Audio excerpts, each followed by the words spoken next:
don't know exactly how the Daniel show came about, but I was speaking to him on the phone from Paris, and the title was given because they did a mistake here. It was not my title. One funny thing about that was that when I received the thing, it didn't have a title. But they transformed my text, which was function of the museum, and they transform it into sanction of the museum. So I phoned him up and said, well, what's the title? What do we put on the cover? And he said, it's called Function of the Museum. And I think it's because I gave the title through the phone, and I guess they hear sanction instead of function. But I picked it up as Sanction of the Museum. So when he arrived here, he got this booklet with Sanction of the Museum on its cover. But when I explained what sanction meant, he said, fine, it fits in quite well with the text. And so I kept it for the title of the show. I'd sent him all the measurements and photographs of the big gallery. Funny enough,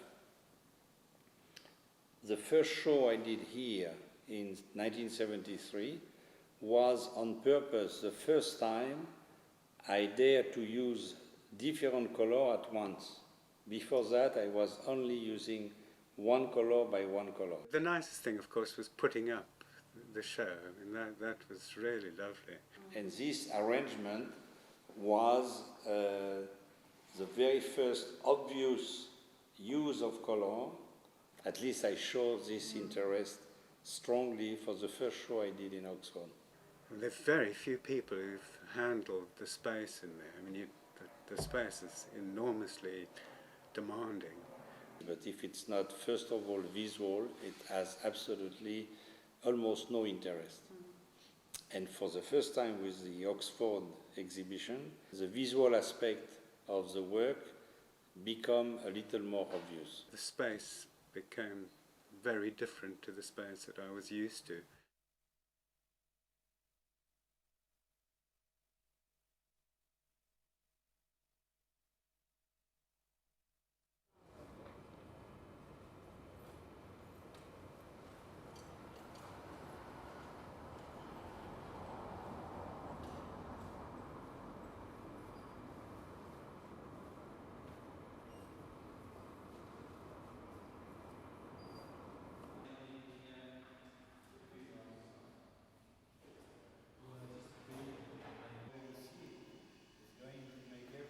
Could you tell us a little about the exhibition here, the works that you've created for the space here?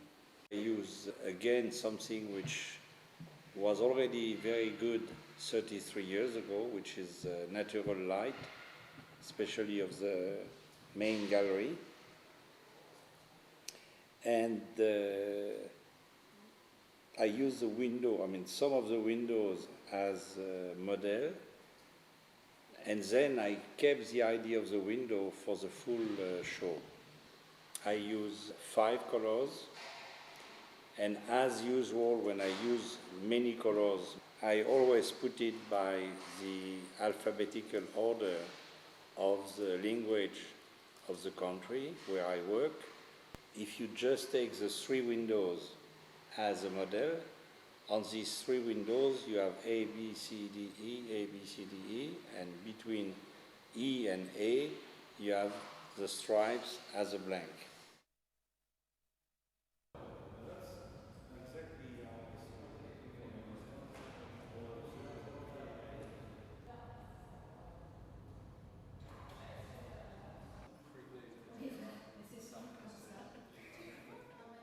Could you just say a little bit of something, Daniel, about these different drawings that you're going to present, or sketches? Well, really?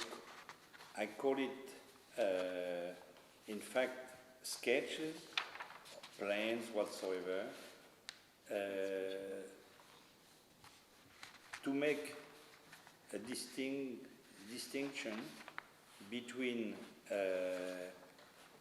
let's say, what is like that can be something to be like a help for showing what I want to do to some people who help, or to help myself to see where I put the colors, etc., for example. And I keep the word drawing for, let's say, almost any other work. For example, it's of course not the title, but the two rooms, the big one and the other big one in Oxford, we can say that it's drawn into the space. And at least the drawing aspect is as important as the color.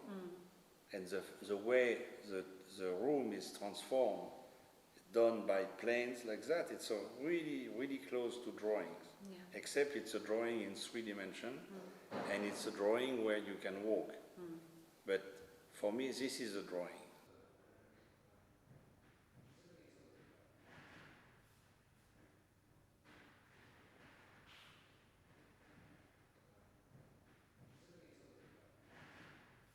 I've heard it said that you are, what they say in France, a maticien.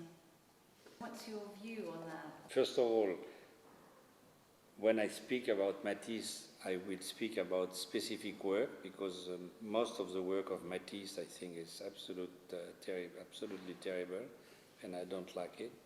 So this is already one thing. I cannot speak about Matisse, and I cannot speak about any artist in that very general way. But of course, if I want to speak completely positively about Matisse, I will speak about the papier collé, which I think are just absolutely fabulous. So, all that being said, I don't think it's so much comparison to do with my work and Matisse. And I was always interested with color.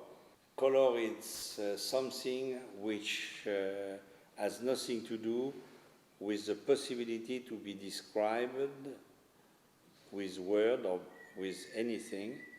It's only something you can see. So in fact, it's pure thinking.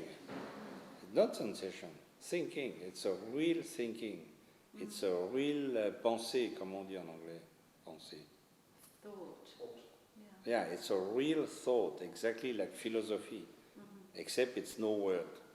And it's even no words to speak about color. When you have said red, you said nothing.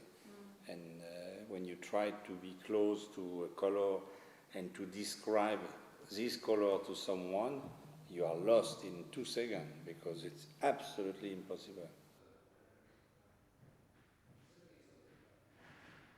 The thing can be dismantled after the show and disappear forever, or the material can be still kept and used for something completely different.